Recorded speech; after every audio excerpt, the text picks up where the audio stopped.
tes, cek, cek, cek.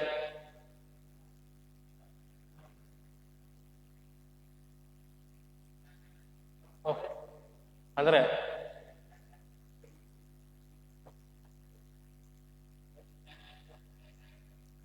Make di.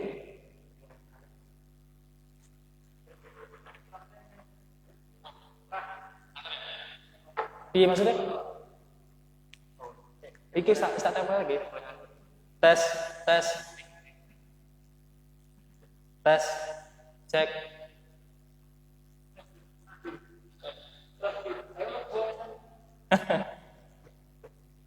Buya bro, larang nih. Buya.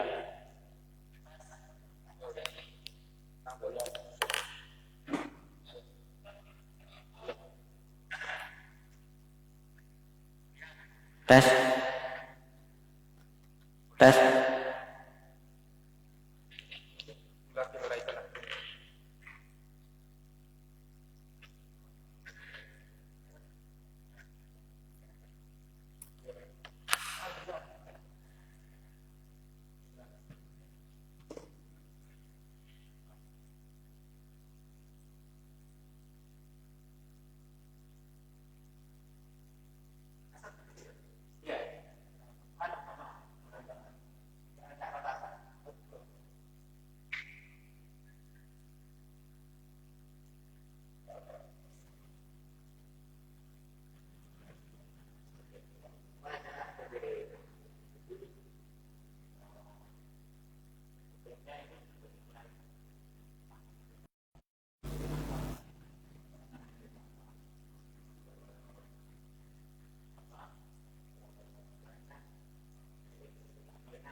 Bismillahirrahmanirrahim. Assalamualaikum warahmatullahi wabarakatuh. Alhamdulillah,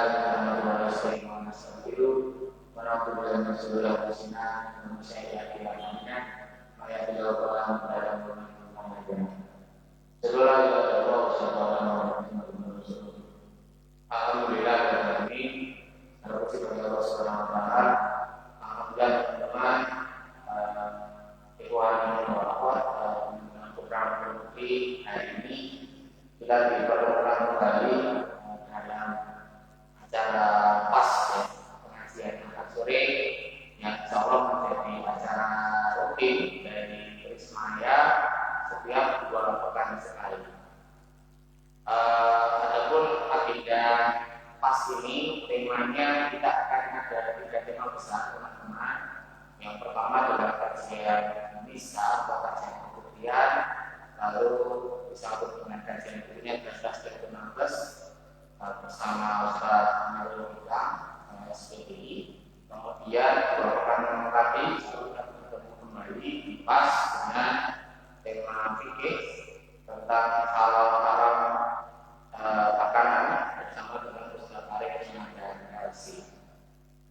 Salam semoga seluruh terang pada Rasul yang Nabi Muhammad sallallahu alaihi wasallam, keluarga sahabat dan para pengikutnya. Semoga kita termasuk dalam satu dunia yang setia sampai akhir zaman nanti. Amin amin ya rabbal alamin. Tema hari ini teman-teman, kita akan membahas tentang hati-hati dengan hatimu, tentang bahasan tasbihatul nafas bersama beliau Ustaz Amarul Hikam SPDI dari Almanar, Profesor Almanar yang berada di Pucuk, ya teman-teman, Pucuk dan Cawas. Nanti jika teman-teman dalam dalam pertengahan kajian misalkan ada pertanyaan yang ingin ditanyakan, silakan disimpan terlebih dahulu. Nanti kita di akhir acara ada momen atau sesi tanya jawab bersama beliau semuanya langsung. Baiklah, tidak usah berlama-lama, kita langsung saja ke materi inti pada sore hari ini. Hati-hati dengan hatimu, kajian serial kajian nafas dari Ustaz Amarul Hikam kepada beliau Ustaz Amir, monggo kami silakan.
Bismillahirrahmanirrahim.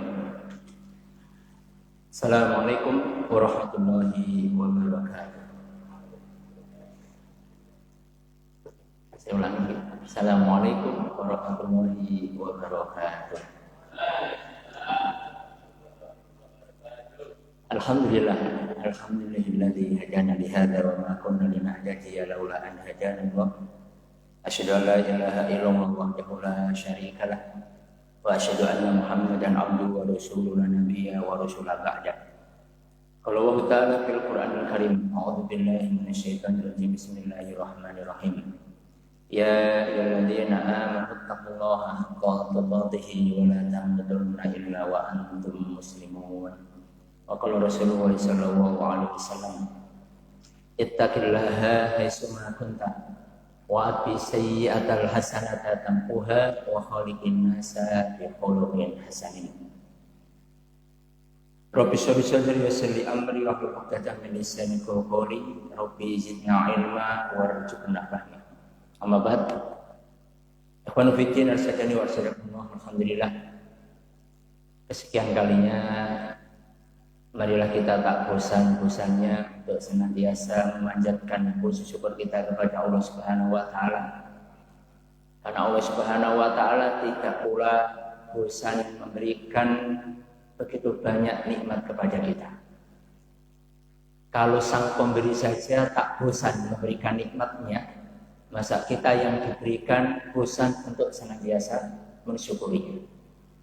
Maka tiada hal yang kemudian patut kemudian kita senantiasa terus hadirkan dalam hidup kita, yaitu hendaknya kita menjadi hamba-hamba Allah yang bersyukur. Alhamdulillah, nikmat sehat, sempat, iman, Islam Allah masih berikan kepada kita, sehingga di sore hari ini atas izin Allah kita dipertemukan dalam majelis ilmu, dalam majelis zikir. Mudah-mudahan apa yang nantinya kita pelajari bersama bisa saling memberikan manfaat untuk kita dan saling mengingatkan dalam kebenaran dan kesabaran. Salam dan salam kita panjatkan pula pada Nabi kita Muhammad sallallahu alaihi wasallam dan kepada pula segenap umatnya yang istiqomah hatta yaumul qiyamah. Ikhwanu fi din rahimani wa rahimakumullah.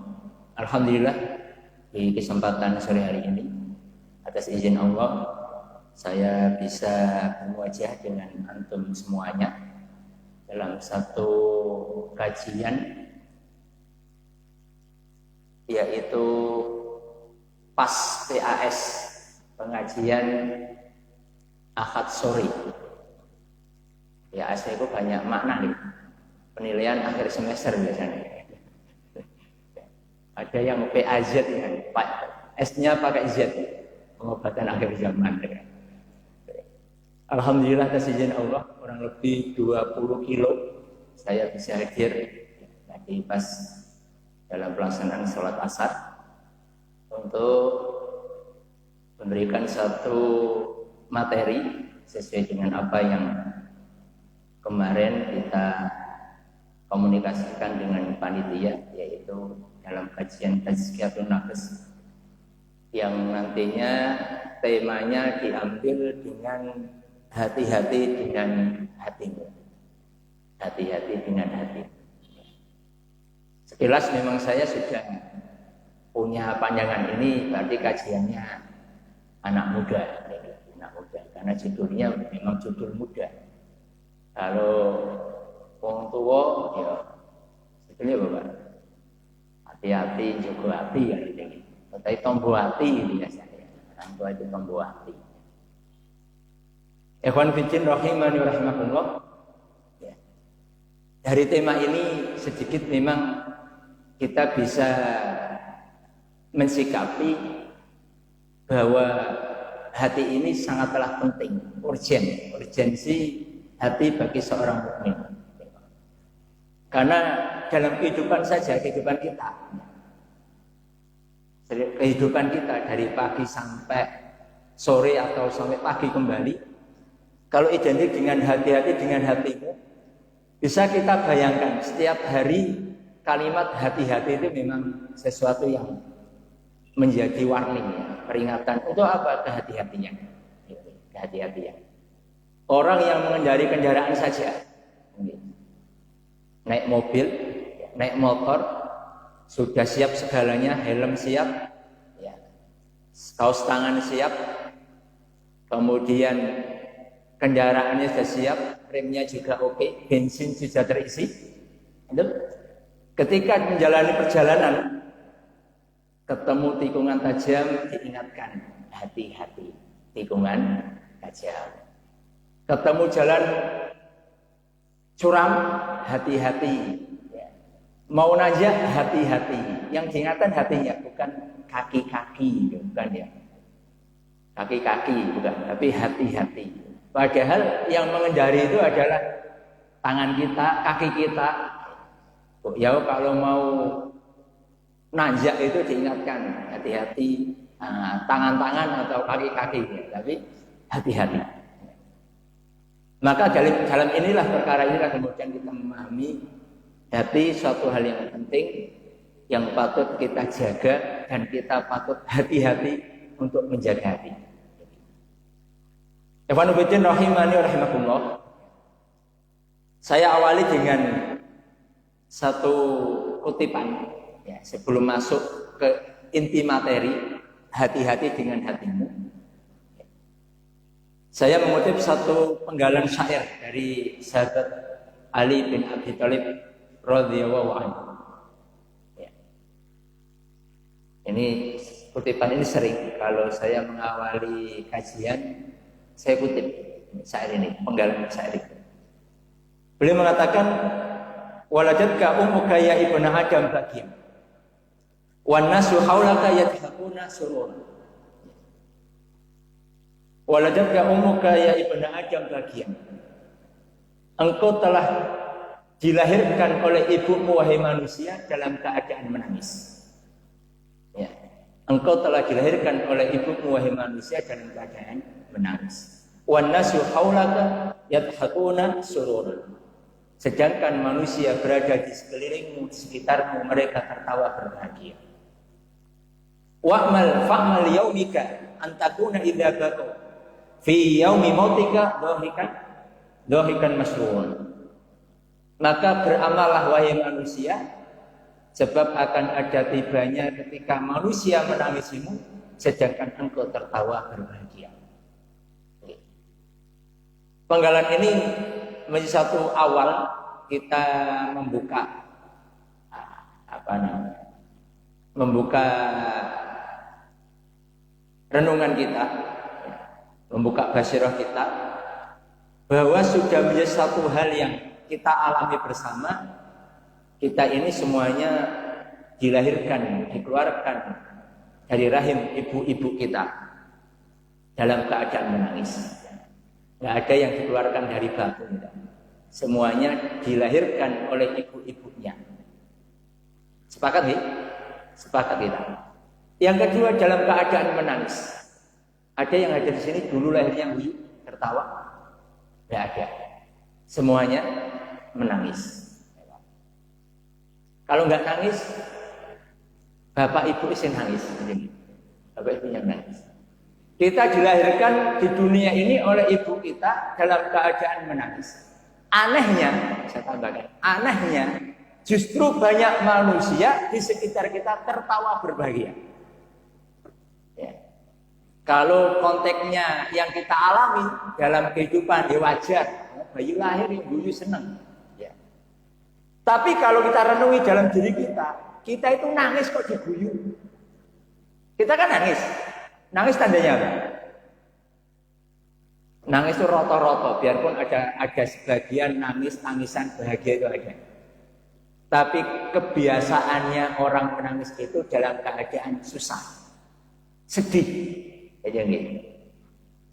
Anehnya justru kebanyakan manusia yang di sekitar kita tertawa berbahagia. Nah, coba kalau sekarang kita sedang nangis, ditertawain orang. Lagi nangis malah diguyu. Pripun Mas? Kalau Mas ini lagi nangis diguyu. Pripun Mas? Wah, niki urusane Jawa ini. Oh, kita lagi nangis, lagi sedih kok malah diguyu. Ini peremehan ini dia. Nah, ini hal yang nggak baik ini. Tapi itulah kenyataannya. Kita kenyataannya demikian. Kita ini dulu kita lahir nangis, kok malah diguyu. Itulah nasib kita dulu. Maka Ali radhiyallahu anhu beliau mengingatkan, fa'mal yaumika antakuna idza baqaw fi yaumi mautika dhahikan masrura. Maka beramalah wahai manusia, sebab kelak akan tiba waktunya ketika manusia menangisi dalam kematianmu, sedangkan engkau akan tertawa berbahagia. Ada kehidupan, ada kematian. Ada awal, ada akhir. Kalau kita dulu lahir ditertawakan oleh manusia, jangan diulang. Kelak akan kita balik, orang-orang akan menangisi kita, sedangkan kita akan tertawa berbahagia.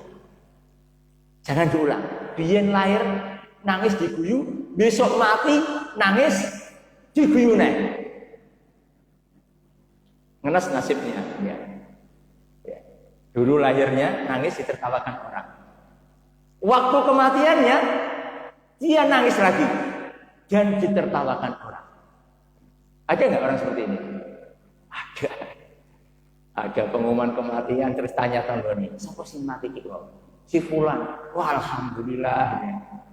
Diguyu ya. Padahal dia menangis dalam kematiannya, sedangkan manusia tertawa atas kematiannya. Itu ada. Sebaliknya juga ada. Ketika orang tanya siapa yang meninggal, si fulan, kemudian dia menangisi kematiannya. Padahal orang yang ditangisi tertawa berbahagia. Apa yang membedakan? Apa yang membedakan? Amalnya. Fa'mal yaumika, beramal. Ya, ini yang membedakan. Maka Ibnu Fitin rahimahullah, Allah Subhanahu wa taala berfirman dalam surat An-Nahl ayat 78. A'udzubillahi minasyaitonir rajim. Wallahu akhrajakum min butuni ummahatikum la ta'lamuna syai'an. Wa ja'alakum syam'a wal absar wal afida la'allakum tashkurun. Dan dialah Allah yang telah mengeluarkan dari rahim ibumu. Jadi yang mengeluarkan itu Allah. Ibu kita hanya perantara. Dan dialah Allah yang mengeluarkan kita dari rahim ibu-ibu kita. Ya. La ta'lamuna syai'an. Kondisi lahir kita tidak tahu apa-apa. Diguyu ya menjeluai. Beda kalau sekarang nangis diguyu urusan. Ya. Biar jangan ramudeng. Kita nggak paham apa-apa. Kita nangis ora karuan, kemejer itu ya diguyu ya biasa. Kita ramudeng apa-apa ya. La ta'lamuna syai'an. Kemudian waja'alakum syam'a wal absara wal afida la'allakum tashkurun. Kemudian Allah memberikan kepadamu sam'a, pendengaran, ya, wa absara, penglihatan, wa afida, hati, la'allakum tashkurun, supaya kamu bersyukur. Karena kita nggak tahu apa-apa, kemudian Allah berikan modal hidup untuk kita berupa 3 perkara: pendengaran, penglihatan, dan hati. Ya. Maka dari ayat ini 3 perkara inilah yang kemudian kelak akan menjadikan seorang hamba ketika dalam kematiannya ditertawakan atau ditangisi oleh manusia yang ada di sekitarnya. Dan di antara dari 3 bekal yang Allah berikan ini, tidak ada bekal yang paling berharga, melainkan bekal itu Allah berikan hati kepada kita. Semua makhluk diciptakan oleh Allah dikeluarkan dari rahim ibunya atau dari rahim induknya. Kita tahu ada kambing, ada sapi itu. Dengan kita sama-sama dikeluarkan oleh induknya kalau kita dari ibu kita. Ya. Ketika kita dilahirkan kemudian ada, mohon maaf, ada hewan gitu ya, ada binatang dilahirkan, diberikan Allah juga sebagaimana yang kita diberikan pada kita. Kita melihat ada bayi dari kambing lahir, dari bayi sapi lahir, diberikan pendengaran enggak oleh Allah? Kita jawab diberikan. Diberikan penglihatan enggak? Diberikan. Diberikan hati enggak? Diberikan hati enggak? Enggak. Binatang punya hati nggak? Halo? Binatang punya hati nggak? Nggak punya. Kalau wujudnya itu ada ya hati secara organ gitu. Tapi dalam konteks hati di sini, tazkiyah di sini tidak punya, tidak ada. Hati yang dengannya ada rasa, ya, ada cinta, ada sabar, ada ikhlas, enggak. Yang membedakan. Ya. Maka modal ini yang menjadi modal penting dalam kehidupan kita. Ya. Yang dengannya kelak manusia akan mulia atau hina di hadapan Rabb-Nya, inilah ukurannya. Rasulullah SAW beliau mengatakan, Innallaha la yanzuru ila suwarikum wa amwalikum walakinnallaha yanzuru ila qulubikum wa a'malikum. Sesungguhnya Allah tidak akan melihat terhadap rupa-rupa kalian. Wajah yang wae dhewe ra urusan Allah itu. Ya. Mau ganteng, mau kurang ganteng, mau putih, mau hitam, enggak urusan. Wa amwalikum, Allah pun tak melihat harta kita, kedudukan kita, jabatan kita, enggak. Yang Allah lihat itu hati kita dan amal perbuatan kita. Jadi bagusnya jasad ini akan hilang kebagusannya kalau tidak ada peran hati di dalamnya. Ya. Sebaliknya, seperti apapun jasad yang dimiliki manusia, kalau hatinya hati yang baik, maka akan memuliakan jasadnya. Tapi sayang penafat sekalian, kalau kita jujur atau kalau kita mau jujur-jujuran, kita ini lebih banyak mengurusi jasad daripada mengurusi hati. Kita lebih sibuk habis waktu kita mengurusi jasad daripada mengurusi hati. Jasad lagi kurang enak, langsung tanggap. Rasa-rasan madang, jajan. Sampai kejut, sakit dokter. Jadi kita ini bosan rehlah, piknik, tidak diarani kurang piknik. Pokoknya jasad ini dimanjakan. Badannya kurang enak sedikit, kita tanggap. Ya, luar biasa. Kita dengan jasad luar biasa. Tapi kalau dengan hati, terkadang kita lebih banyak lalainya. Bahkan kematian jasad banyak yang menangisinya, sedangkan kematian hati jarang orang menangisinya. Kalau jasad sing mati, banyak yang menangis. Tapi kalau hati yang mati, tak ada atau sedikit dan jarang yang menangis. Ya. Padahal inilah hal yang dengannya Allah Subhanahu wa taala akan memperhitungkan nasib dan kedudukan kita. Ya. Dalam firman-Nya juga Allah berfirman, yauma la yanfa'u malu wala banun illa man atallaha biqalbin salim. Ya. Kelak pada hari yang mana pada hari itu tidak akan berguna lagi anak yang dibangga-banggakan, harta yang dikumpul-kumpulkan, melainkan hamba Allah yang menghadapnya dengan membawa hati yang bersih, hati yang lurus, hati yang disitulah ada iman yang kuat kepada Allah Subhanahu wa taala. Ikhwani rahimani wa rahimakumullah. Selanjutnya, setelah kita sudah memahami hakikat dari hati ini, Allah memberikan hati kepada kita yang dengannya kita bisa merenung, yang dengannya kita bisa dituntut untuk beramal, untuk memuliakan kedudukan kita di hadapan Allah Subhanahu wa taala. Ikhwani rahimani wa rahimakumullah. Sampai jam berapa nanti? Jam 5. Waktu saya setengah jam ya. Nah, saya percepat.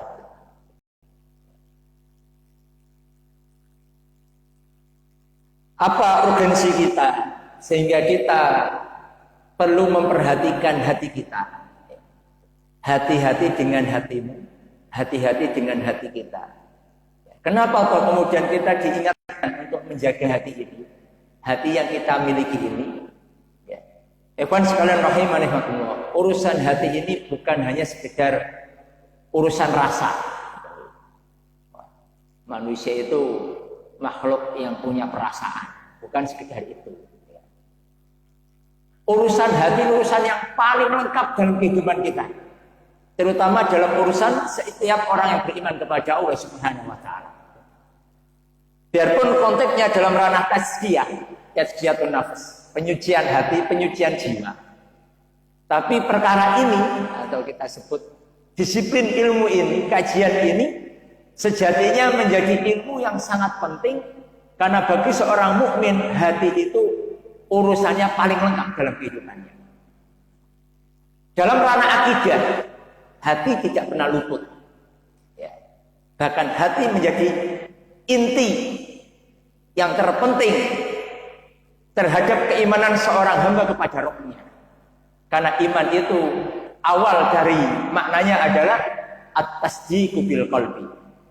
Iman itu adalah keyakinan dalam hati, yakin seyakin-yakinnya. Wa taqru bil lisan, kemudian diikrarkan dalam lisannya, wala amalu bil jawari, kemudian diamalkan dengan anggota badannya. Hati enggak akan luput dalam perkara akidah. Hati pula tidak akan luput dalam perkara ibadah. Ya. Hati pula tidak akan luput dalam perkara muamalah. Bukankah seorang mukmin itu diharapkan memiliki 3 hal fondasi dalam hidupnya? Apa itu? Dia memiliki akidah salim. Akidahnya lurus. Ini. Yang kedua, wal ibadah shahihah. Ibadahnya benar. Yang ketiga, wa akhlakul karimah. Akhlaknya baik. Ini 3 hal penting ya. Harus dimiliki oleh kita.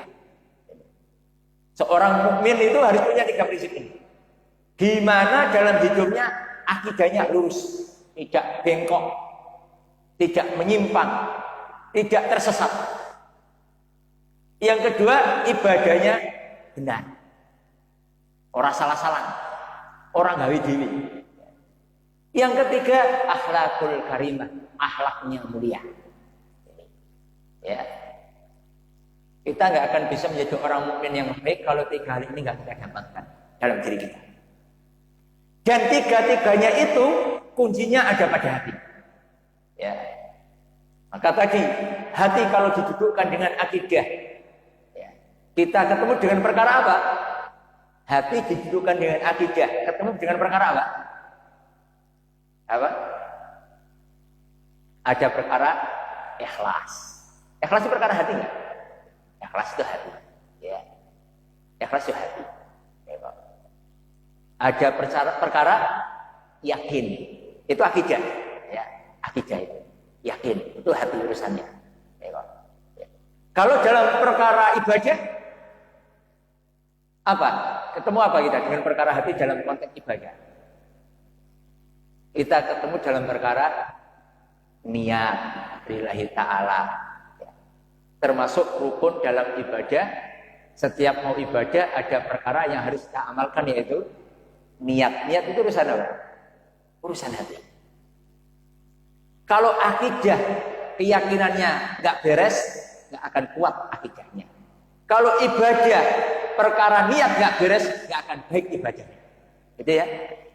Dalam perkara muamalah apa contohnya?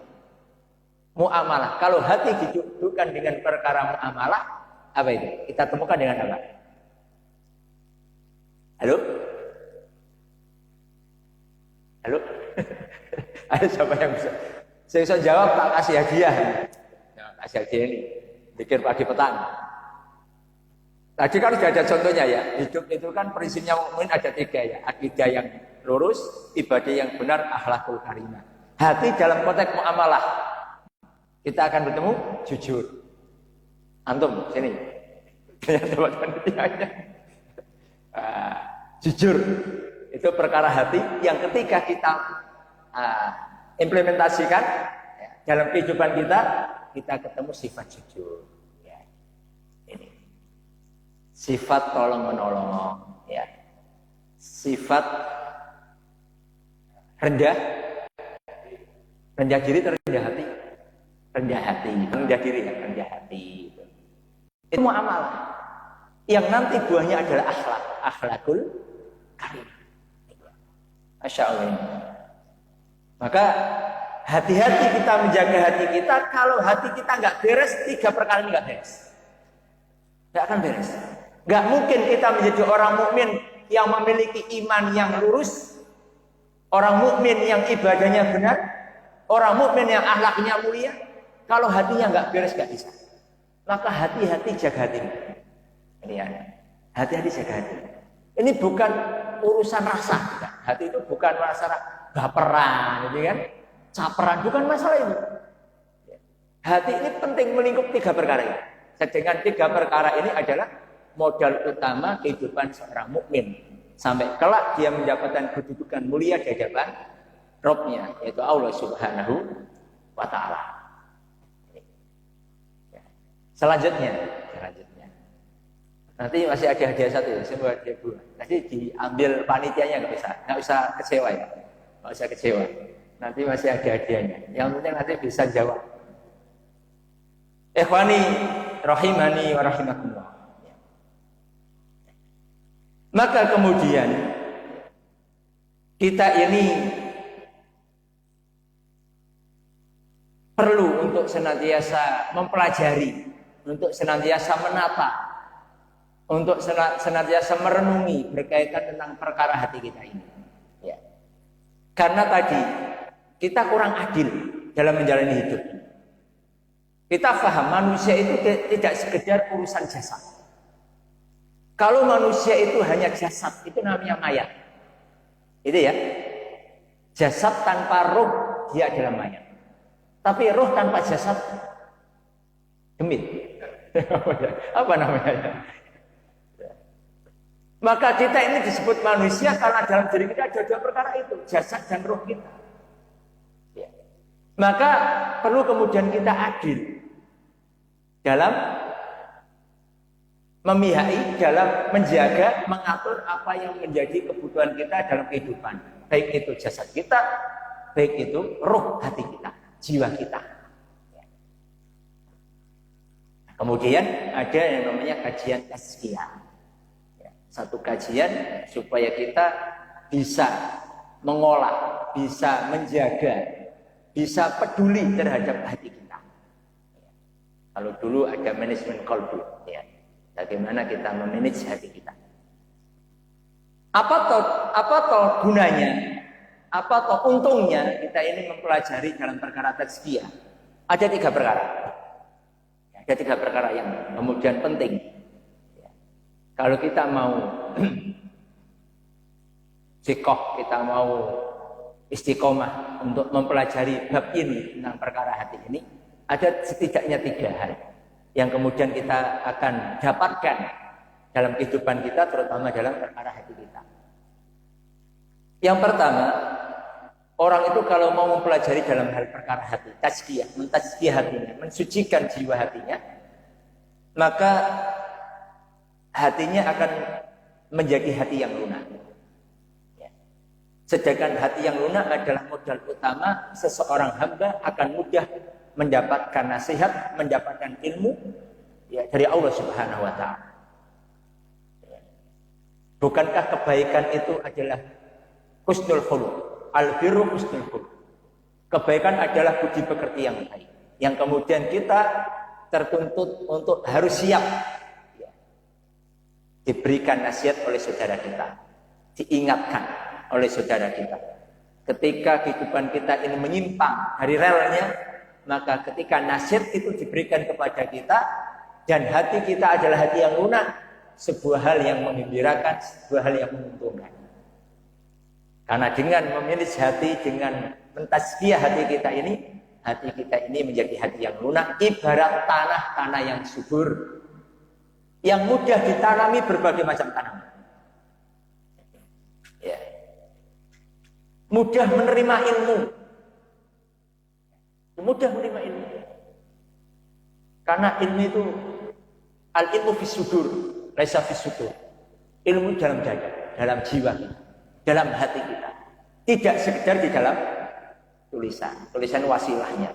Tulisan itu pengikatnya, pengekangnya. Tapi ilmu itu fis sudur, di hati kita. Maka orang-orang yang senantiasa mentazkiyah hatinya, maka hatinya ini akan menjadi hati yang lunak. hati yang mudah menerima nasihat, hati yang gampang mendapatkan ilmu. Ibarat tanah yang subur, yang senantiasa mudah menumbuhkan berbagai macam tanaman. Sebaliknya kalau hati ini hati yang tidak pernah dimanage, tidak pernah ditazkiyah, ya, menjadi hati yang lalai, dan hati ini menjadi hati yang keras. Ya, hatinya menjadi hati yang keras. Dan tidak ada perumpamaan yang paling indah yang dengannya Allah memberikan perumpamaan kepada kita dalam firman-Nya bahwa hati yang keras itu ibarat hati seperti sebuah batu. Ya. Summa qasat qulubukum. Ya. Dalam surat Al-Baqarah 74 Allah Subhanahu wa taala berfirman,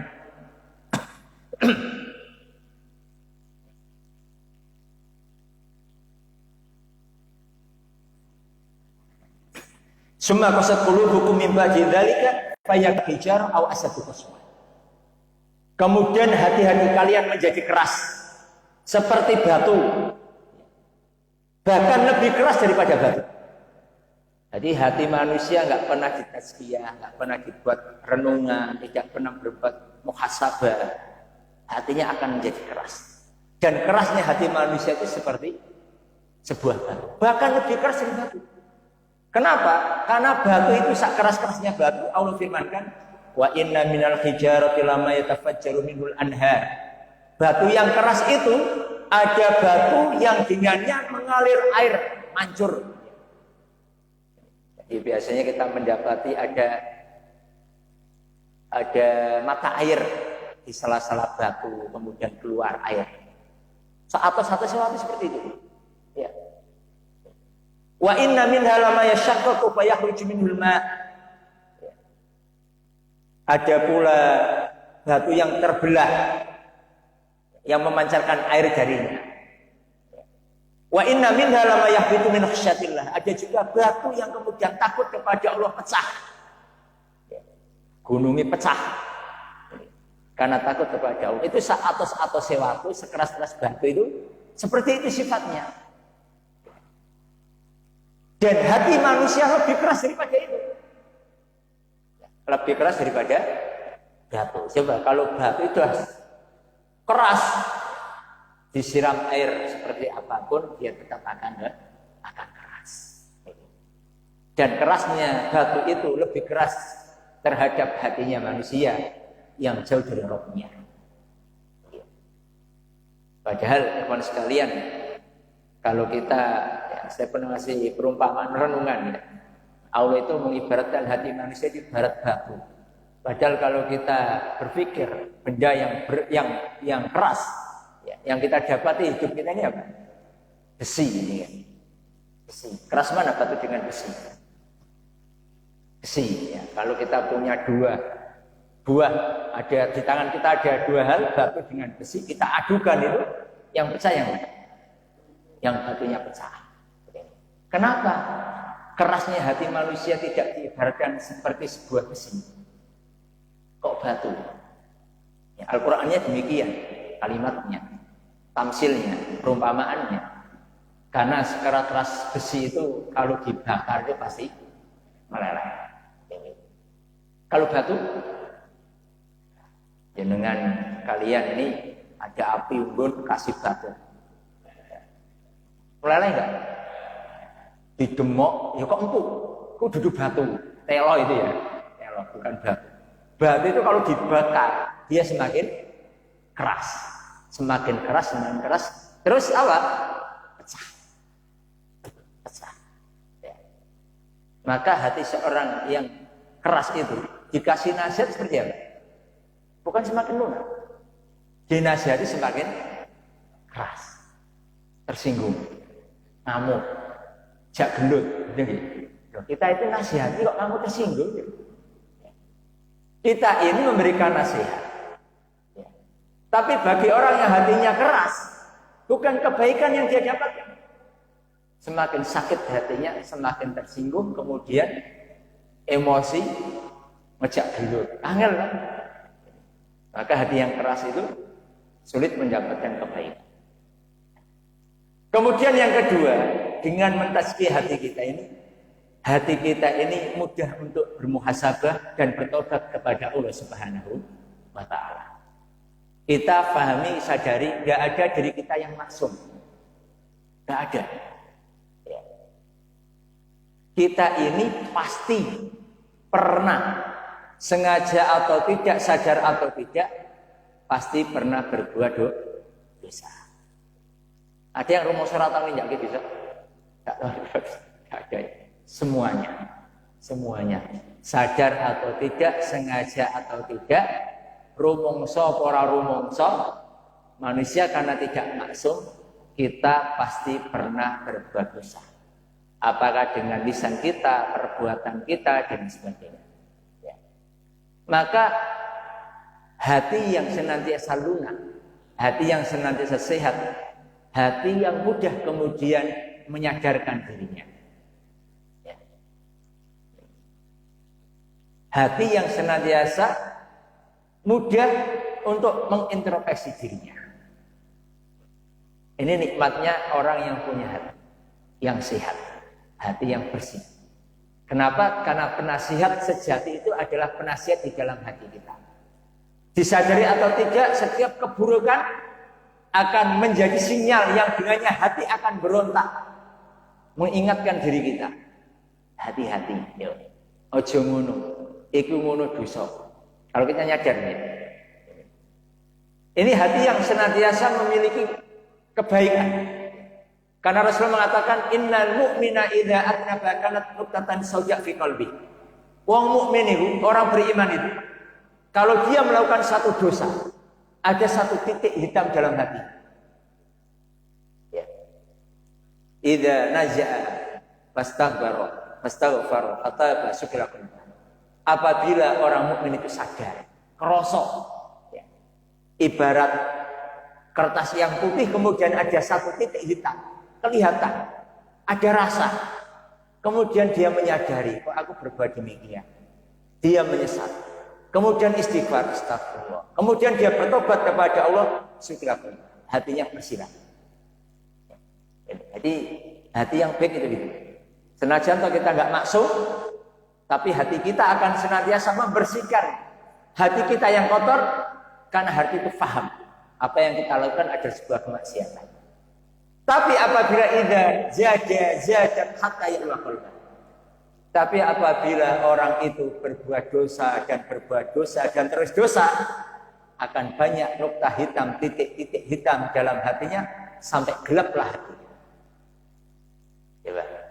Kalau ibarat tadi kertas yang putih atau cermin yang bersih, ada kotoran sedikit mungkin gampang untuk membersihkannya. Masih rajin membersihkannya, masih semangat. Tapi kalau sudah kaset regetnya ya, sudah kaset kotornya, cermin kaset kotornya, kertas yang sudah banyak coret-coretan hitamnya, apa yang dilakukan? Tidak. Semakin lama semakin kok. Kenapa? Angel dibersih. Sudah semakin susah dibersihkan. Maka pentingnya tazkiyah. Karena kita nggak masuk. Ya. Kalau toh ada orang yang menasihati kita, alhamdulillah. Kalau tidak, setidaknya hati kita ini akan menjadi penasihat untuk diri kita. Ya. Karena nggak ada yang senantiasa menyertai diri kita, kapanpun, dimanapun, hati kita ini. Maka Rasul mengatakan istafti qalbak. Mintalah nasihat kepada hati. Mintalah nasihat kepada hati. Jujur-jujuran. Kalau kita di dalam ketaatan hati akan menjadi tenang, tapi kita dalam ranah kemaksiatan hati akan melawan. Itu pasti. Mungkin terkadang kita mengabaikan apa-apa, sithik wae kok. Icip. Enggak apa-apa. Enggak kelihatan orang aja kali itu. Padahal hati itu sinyalnya dua. Ketika dia bertemu dengan dosa itu apa? Al-ismu mahaka fi nafsika wa karihta yaqli alinas. Dosa itu apa-apa yang membuat hatimu gelisah dan kamu malu ketika apa yang kamu lakukan dilihat oleh manusia. Itulah dosa. Itu rasa yang mudah kita rasakan. Siji hati ini tidak tenang, dua malu dilihat. Malu dan Jangan dibalik. Terkadang ada orang ngebalik, dalam kebaikan malah malu. Ya tak?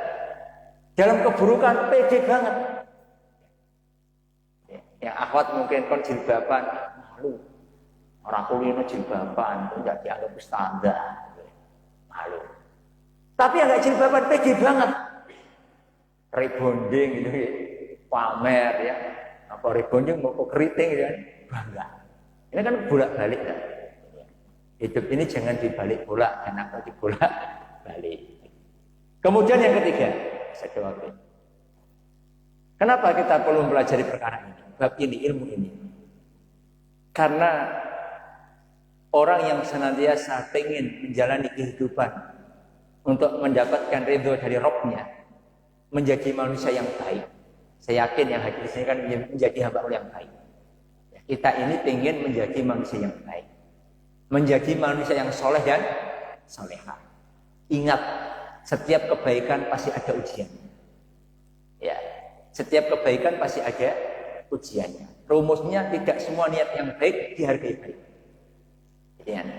Tidak semua niat yang baik itu dinilai baik. Maka ujian hati itu ada dua. Kadang perkara kebaikan, kadang perkara keburukan. Kadang sesuatu yang menyenangkan, kadang sesuatu yang tidak mengenakan. Kita sudah baik, kemudian hati itu disanjung oleh orang lain. Masya Allah, orang kok solehnya seperti itu, orang kok pinternya seperti itu. Ini ujian yang baik. Apabila kita tidak punya benteng ini, tasfiyah ini, kita akan keluar rasa ujub, bangga diri, sombong, merendahkan orang. Kan itu, sum'ah, pengen didengar orang. Bahaya di situ. Padahal semua perkara itu akan merusak amal kita. Akan merusak amal kita. Terus capek-capek baca Quran, sholat berjamaah, majelis taklim. Kemudian datanglah ujian berupa pujian, berupa sesuatu kesenangan. Ya, siapa yang tidak senang disanjung? Siapa yang tidak suka dipuji? Sifat manusia itu senang disanjung dan tidak suka dibenci. Ya. Tapi kalau nggak ada bentengnya itu, hati-hati. Yang keluar apa? Ujub, sombong, riya, ya, sum'ah, penyakit hati komplikasi. Kan gitu. Karena kalau orang sudah kena satu penyakit hati itu merembet kalau dia diobati. Merembet itu. Dari sifat irinya, kemudian keluar sombongnya. Contohnya kan gini, ada orang temennya beli motor baru, motornya jelek atau enggak baru, sakjane iri. Iri itu kan pengen nikmat yang dimiliki orang lain berpindah dengannya, kan itu ya. Dia iri, karena dia enggak kesampaian bisa beli, keluar sifat sombongnya. Helah, motor kayak gitu aja kok sombong, ya kan? Ada dirinya sombong gitu. Sombong itu meremehkan orang, merendahkan orang, menolak kebenaran. Dia menolak motor yang baru itu tetap paling ya pasti baik, pasti bagus. Motor yang baru itu pasti bagus. Kemudian karena irinya keluar sifat sombongnya. Sifat sombongnya keluar. Motor gitu aja kok sombong. Dia merendahkan dunia. Kemudian ada sifat yang lainnya, api wiku, api milik saya, keluar sifat sombongnya. Kemudian ada dendam, kalah saingan. Ini penyakit hati semuanya, ya. Ujub, ya, dan sebagainya. Maka hati-hati di sini. Kebaikan adalah sebuah ujian. Kalau tidak dimanage dengan baik, kita akan terjerumus kepada perkara yang bisa merusak amal.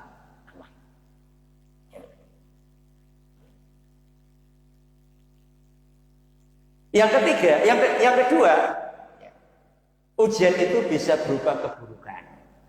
Hati-hati, orang yang baik tidak selamanya dianggap baik. Sudah pengen berbuat baik, sholat berjamaah, thalabul ilmi, sudah berhijab, bahasanya hijrah, saya disalah-salahkan. Itu ya, masih disalahkan, masih dikucilkan. Ingat ya, kalau kita nggak punya hati yang punya benteng tazkiyah tadi, maka kita akan putus asa. Kita akan putus asa. Kita akan frustasi. Ya. Era betah, ya. Nggak kuat ya menjalani hidupnya. Ya. Menjadi orang baik ya nggak mudah ya. Enak uripku dulu. Akhirnya dia kembali lagi dalam hidupnya, dalam keburukannya. Sedangkan hati yang senantiasa mengkaji tazkiyah nafs ini apa? Hatinya sabit, tetap. Orang urusan. Apakah dia disanjung? Apakah dia dicela?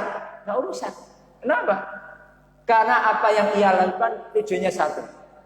Menggapai ridhonya Allah Subhanahu wa ta'ala. Aku beribadah itu bukan untuk siapapun. Tapi apa? Inna sholati wa nusuki wa mahyaya wa mamati lillahi rabbil alamin.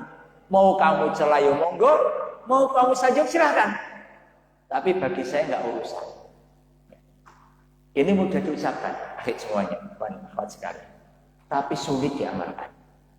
Ya, sulit diamalkan.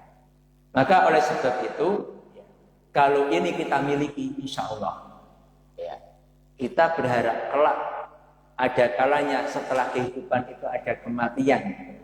Manusia sekitar kita akan menangisi jasad kita, sedangkan kita akan tertawa berbahagia bisa husnul khotimah.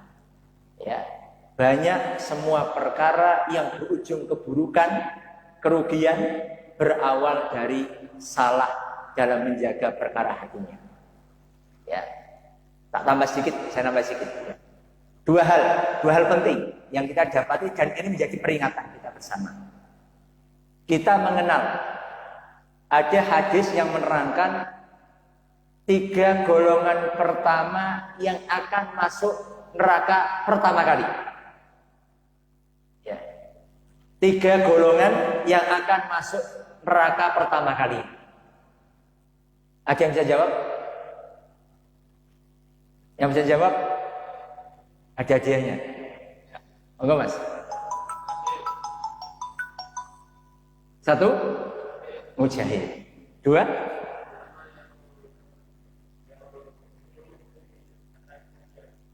ulama yang paling dipuji atas ilmunya. Orang alim, yang qori. Yang ketiga,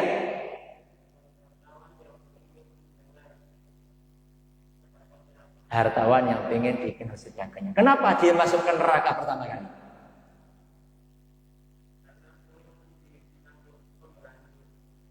Yang mujahid li ayyuqala jariun, supaya dia dikenal pendekar, pemberani.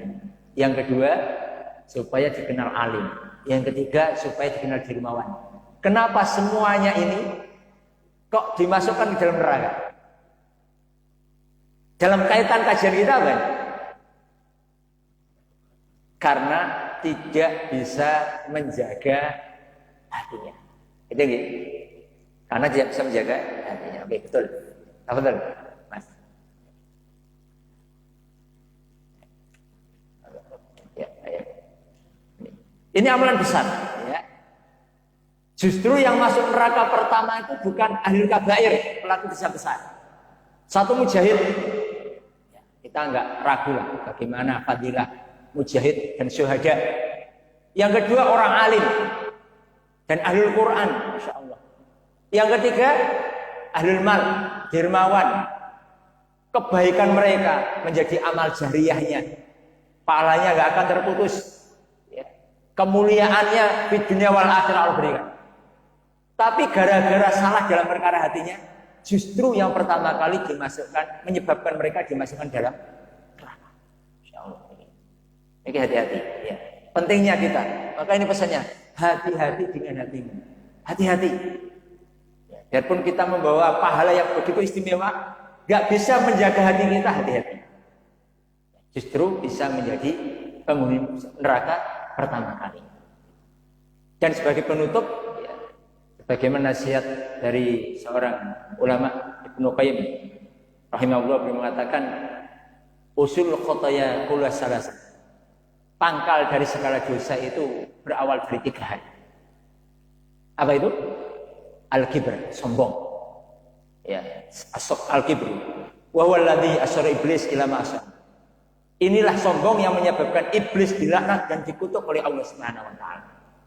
Ya. Yang kedua, wal khirsu. Apa khirsu? Serakah, tamak. Tamak. Dan tamak ini wa huwa alladzi akhraja Adam minal jannah. Yang menyebabkan Adam dikeluarkan dari surga. Yang ketiga, wal hasad, yaitu hasad, iri dengki. Ya. Yang menyebabkan anaknya Adam membunuh saudaranya.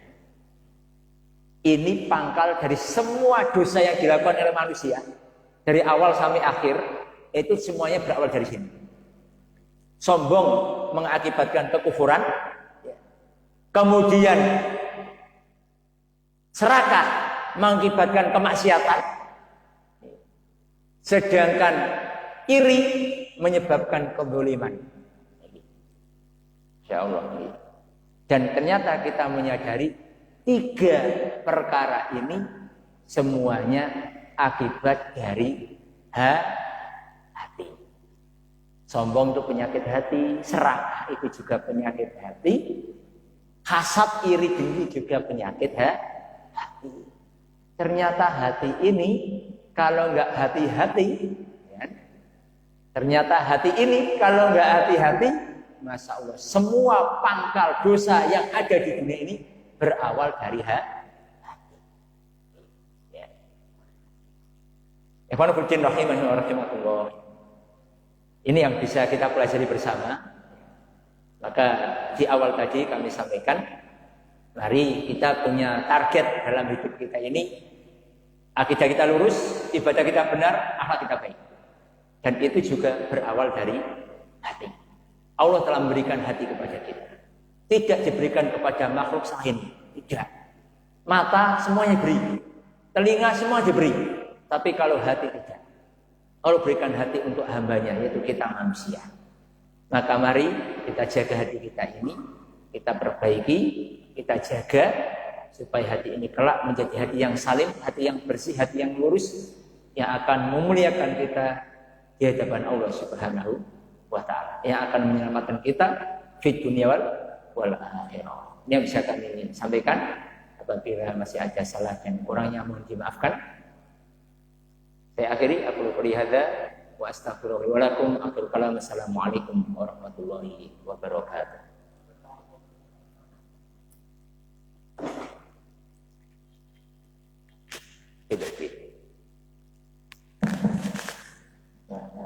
Alhamdulillah, satu kajian yang sangat dalam, banyak Baiklah teman-teman, sebelum kita lanjutkan ke sesi tanya jawab, ini ada pesan dari Ismail bahwa teman-teman yang ingin berdonasi untuk Semeru, kalau masih kita lanjutkan. Nanti teman-teman yang kiranya ingin berdonasi sekarang ini panitia bagian perempuan maksudnya. Oke. Berikutnya kami akan buka sesi pertanyaan teman-teman. Silakan bertanya, bisa mengangkat tangan yang angkat, mungkin juga bisa menulis kalau ingin bertanya nanti ditaruh ke teman kerja saya bisa ambil. Monggo silakan sesi yang pertama dengan 2 pertanyaan. Ada yang lewat? Ada yang lewat? Kalau mau mengangkat tangan juga boleh, atau begitu juga boleh. Yang lewat ada? Belum? Yang lewat? Mohon. Contoh yang ditulis. Alhamdulillah.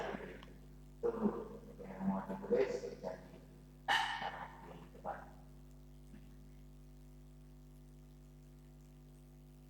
Mas tidak ada? Alhamdulillah. Mohon paham. Mungkin saya yang ingin mengajar ingin ditanyakan. Tapi kan katakan bahwa hati yang sudah sangat kotor itu kan menjadi malas dan sulit untuk dibersihkan.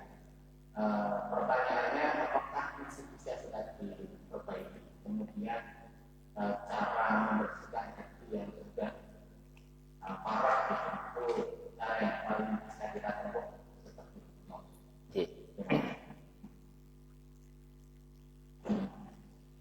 Baik, bismillah, berkaitan tentang pertanyaan beliau Mas Nyaru. Apakah hati yang kotor itu masih bisa diperbaiki?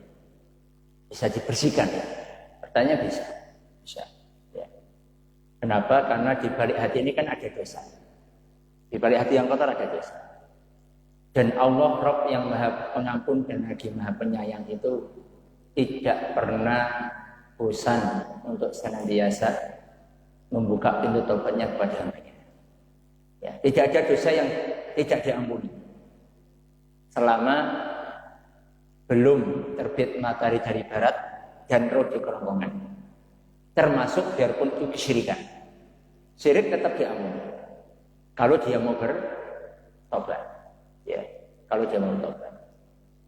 Maka pertanyaan jawaban yang pertama, bisakah diperbaiki? Bisa. Bisakah dibersihkan? Bisa. Ya, dengan apa?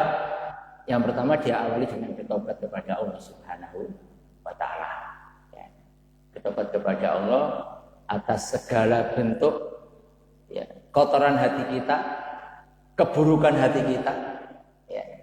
Bahkan setiap sholat kita minta dibersihkan oleh Allah. Allahumma ba'id baini wa baina khataaya kama ba'adta bainal masyriqi wal maghrib. Allahumma silni min khataaya bil ma'i wasajjal barad. Yang kedua, ya, setelah dia bertobat tentunya dia harus mengalami proses ya, untuk membersihkan hatinya. Sebagaimana kalau saya ibaratkan ya, yang dalam doa kita iftitah itu ibarat baju. Ya. Baju kalau sudah kebacut reget bisa juga dibersihkan, ya bisa. Tapi ya proses, ada prosesnya. Ya, tidak langsung ujuk-ujuk bersih tidak. Maka ada tarbiyah, ya, ada tarbiyah, ada tahapan-tahapan. Dengan apa? Ya, senantiasa memperbanyak istighfar kepada Allah Subhanahu wa Ta'ala. Senantiasa memperbanyak zikir kepada Allah Subhanahu wa Ta'ala. Senantiasa memperbanyak qiraatul Quran, ya, membaca Al-Quran. Dalam kitab tazkiyah ini terangkan demikian. Ya. Memperbanyak salatul lail, salat malam, ya. Senantiasa memperbanyak dalam majelis ilmu. Teman soleh melunakkan hati, karena nasihat itu perkara yang bisa melunakkan hati. Orang yang jarang dinasihati akan keras hatinya. Orang yang sering dinasihati akan senantiasa mudah lunak hatinya. Ya. Dalam lingkup lebih umum, semua amal-amal kebaikan yang kemudian kita amalkan secara tidak langsung, semuanya itu akan melunakkan hati kita. Sebaliknya, semua kemaksiatan yang kita kerjakan secara tidak langsung akan mengotori dan mengeraskan hati kita.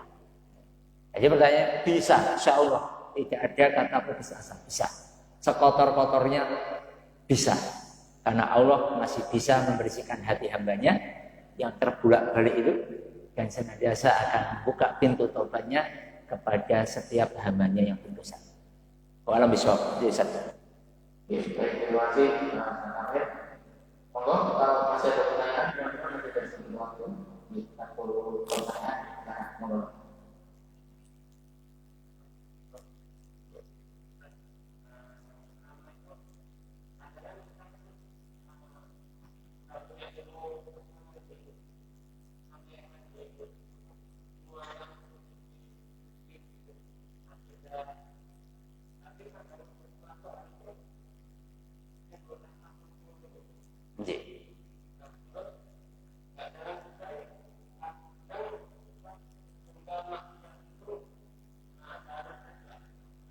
Ada apa?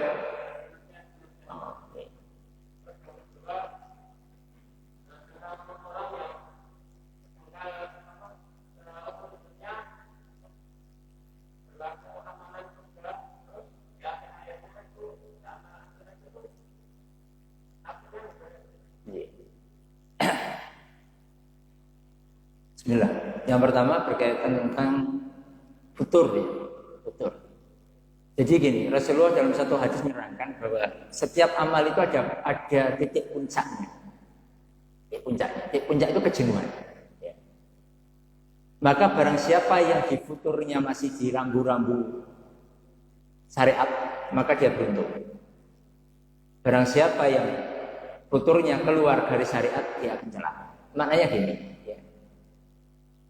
Hidup ini dalam kehidupan aktivitas rutinitas kita pasti kita akan mengalami rasa futur.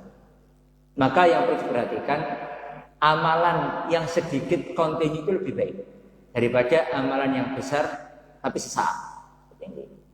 Maka kalau kita bisa melazimi kehidupan kebaikan, biarpun itu sedikit, istiqomah insya Allah lebih baik. Ya.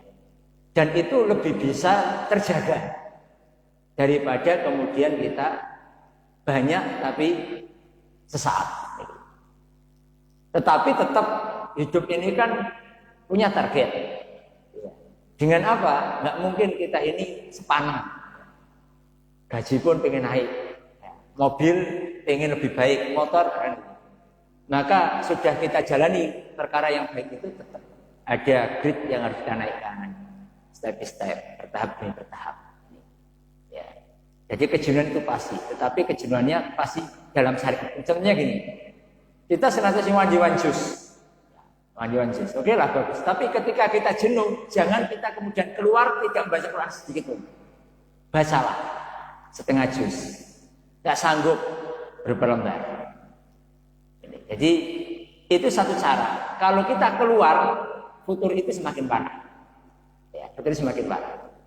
Maka tetap harus dilakukan biarpun hanya menurunkan levelnya, ukurannya. Ini. Kalau kita langsung col, hati-hati. Orang yang sering ke masjid, itu, kalau dia nggak ke masjid sekali dia rugi. Duh, kok nggak ke masjid ya? Tapi kalau dia sudah terbiasa nggak ke masjid, bisa angin. Dunia ke masjid terus, nggak ke masjid sekali dia rugi. Tapi karena dia terus nggak ke masjid terus-terusan, maka akan sebaliknya. Dia akan ke masjid, dia akan pergi berat. Ya. Bisa contoh. Jadi amalannya kalau kita mau futur, ya semuanya manusia punya futur, diturunkan gridnya. Amalan apapun yang kita miliki diturunkan, tapi jangan kemudian dihilangkan. Karena itu sebagai penjagaan kita, ya, penjagaan kita. Kemudian tentunya saling, ini penting, komunitas penting ya, komunitas penting. Karena tanpa adanya komunitas, wah, kita berat ya. Itu bersama itu memang nikmat ya. Mereka yang bermaksiat aja udah bosan pun karena ada temannya semangat lagi. Pas mendem, pas bosan mendem aku, mabuk itu bosan. Karena ada temannya semangat lagi kan gitu. Jadi cari komunitas. Kemudian tentang itu masih yang pertama ya. Yang kedua tentang hatta ma baina wa baina ila dhira'un ya. Orang yang hidupnya dalam amal kebaikan, kemudian di penghujung hidupnya dia melakukan keburukan sampai dia ditulis menjadi ahlun nar hatta yadkhuluha, sampai dia masuk ke dalamnya. Bagaimana maksudnya? Jadi dalam syariatnya demikian. Setiap manusia sudah ditetapkan takdirnya, kita yakin ini. Tapi Rasulullah melarang sahabatnya untuk pasrah tanpa adanya usaha. Ya. Maka dalam kehidupan, dalam hadis ini, poin yang terpenting apa? Istiqomah dalam kebaikan. Orang yang sudah berbuat baik, jangan sekali-kali merasa hidupnya baik, kemudian dia coba-coba melakukan keburukan. Hati-hati. Karena bisa jadi ketika dia melakukan keburukan, justru kebaikannya terhapus dan dia menjadi tercatat orang-orang yang buruk. Bisa ini. Ya. Apakah ada orang yang sudah hidupnya berbuat baik, kemudian di penghujung hidupnya menjadi orang buruk dan masuk neraka? Ada. Ya. Dia hidupnya berbuat baik terus-terusan, kemudian dia mungkin bosan, kemudian tak ijab maksiat. Ijab berbuat dosa, kemudian justru ketika dia melakukan dosa itu Allah cabut nyawanya. Itu bisa. Atau sebaliknya, orang yang berbuat buruk jangan berputus asa, karena setiap keburukan pasti juga ada peluang untuk melakukan kebaikan. Ya. Sebagaimana kisah yang masyhur orang yang membunuh 99 orang. Ada peluang dia berbuat baik, biarpun genap dia membunuh nyawa 100, tapi karena ada kebaikan dalam hidupnya, kemudian dia dimasukkan ke dalam surga. Pesan saya gini, ya. Ini sudah masyhur ya, sudah ungkapan itu sudah jelas, sering kita dengar. Sebaik-baik orang punya masa lalu, seburuk-buruk orang punya masa depan. Ini. Maka barang siapa yang sekarang masih buruk, beramalah, berubahlah. Insya Allah kita bisa menjadi orang baik. Yang berbuat baik jangan sombong. Kita juga pernah punya masa lalu, kita ini juga menjadi orang buruk. Maka yang baik istiqomah kebaikannya, yang buruk berubah untuk menjadi baik. Di situ kuncinya. Ya. Karena naudzubillah kalau kita nanti sudah berbuat baik, malah menjadi orang buruk. Mantan preman lebih baik daripada mantan satu. Itu loh. Ya itu poinnya sih. Wa'alam bishawab. Ya. Itu ya. Jazakumullah wa'alam bishawab. Mohon maaf. Ya, insyaallah banyak ini ya tips yang kami kasih untuk aplikasikan teman-teman supaya bermanfaat bagi kita semuanya. Barangkali kemudian untuk kajian pas pengajian akhir daripada kesempatan sore hari ini, hati-hati dengan hatimu, semoga ini bisa membuat teman-teman mendapatkan kebaikan yang lebih pas dan teman-teman diperberat dengan kebaikan yang berada. Amin. Terima kasih kepada Ustaz Amirul Mutan yang telah bersedia menjadi materi pada sore hari ini. Ingat teman-teman, dua pekan lagi insyaallah setelah kita tanggal 9 Januari tentang alam-alam makanan dan minuman. Terima kasih juga atas kehadiran teman-teman semuanya. Terima kasih atas tempat tersebar dari panitia untuk mengadakan acara pada sore hari ini. Kita cukupkan acara pada sore hari ini dengan antara dan telepon majelis yang menjadi manis dengan mengucapkan segala bentuk atas waktu. Terima kasih. Assalamualaikum warahmatullahi wabarakatuh.